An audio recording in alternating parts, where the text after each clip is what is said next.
বিসমিল্লাহির রহমানির রহিম। এখানে গরুর ফ্যাপসা বলে না, ওইটা নিয়ে আসছি রান্না করার জন্য। ওই এখন কষিয়ে নিচ্ছি ভালো করে।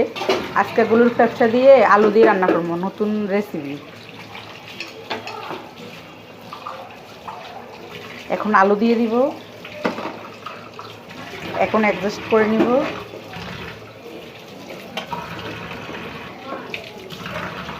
ভালো করে কষিয়ে নিব, ভালো করে কষিয়ে নিব।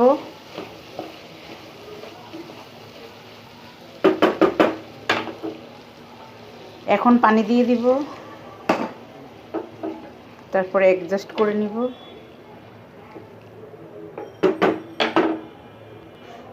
এখন ঢাকনা দিয়ে দিলাম।